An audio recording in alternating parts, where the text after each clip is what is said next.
Don't let Erdogan use the earthquake to postpone Turkey's election. Turkey's horrific earthquakes are a human tragedy.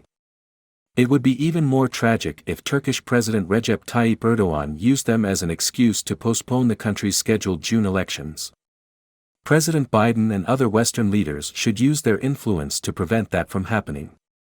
Erdogan has ruled the country since 2003 as head of the Justice and Development Party, also known as the AKP, the initials of its Turkish name. He has done so in an increasingly autocratic manner, arresting journalists and political opponents, though the country's election mechanism remains largely fair and free. In Turkey's most recent elections, the opposition captured the mayoralties of its two largest cities, Istanbul and Ankara. Polls taken before the earthquakes showed Erdogan and his party behind because of the country's record-high inflation. Erdogan and the AKP had been gaining on the heels of his attempts to mediate the Russia-Ukraine conflict, but the opposition was still slightly favored to prevail. The earthquakes could significantly harm Erdogan's chances of retaining power. Observers generally acknowledge that the government botched its initial response, perhaps adding to the death toll. The fact that Erdogan reorganized the nation's disaster preparedness agency and placed AKP cronies in charge makes him even more politically vulnerable. He has tried to shift blame by arresting developers and others alleged to have constructed flimsy buildings in the afflicted region in violation of the law. That might not be enough to stem public anger. Political geography also bodes poorly for Erdogan. The earthquakes largely occurred in regions where Erdogan won between 63 and 74% of the vote in the 2018 election.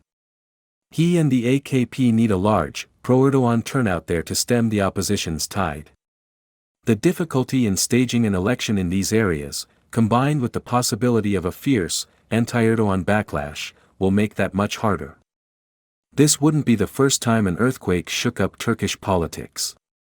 A 1999 quake also mishandled by the Turkish government helped fuel Erdogan's 2003 ascent to power. He will surely loathe to risk a similar reaction today. That's why it's worrisome that some of Erdogan's allies are calling for the election to be postponed. Erdogan himself has not endorsed these suggestions, but neither has he denounced or rejected them. They could be trial balloons to test whether domestic and international opinion would countenance a delay. Biden and other Western leaders should decisively denounce such a move. Turkey's democracy is already in decline. Postponing elections that the opposition could have won would increase tensions in Turkey dramatically. It is not in the West's interest to see the country, a vital NATO ally, slip further into internal division or the authoritarian camp. Biden has some cards to play to entice Erdogan to go along. No one should halt or curtail disaster aid for a political purpose, and Biden should not even hint that humanitarian assistance would be at risk if elections were postponed. But he could state that further economic aid from the United States and multilateral organizations would be at risk if elections don't occur on time. Turkey also wants the United States to refund $1.4 billion that Turkey paid to acquire F-35 jets that it will no longer receive because it purchased Russian-made anti-aircraft missiles. Biden could agree to refund that money provided that elections take place in June.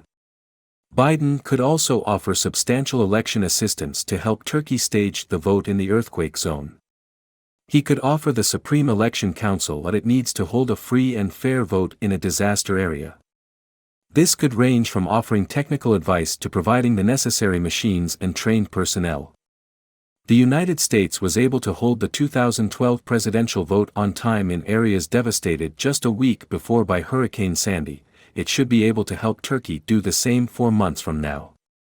The Turkish people need humanitarian help from the United States. They also deserve assistance in preserving their fragile democracy. Biden should make sure they receive all of it.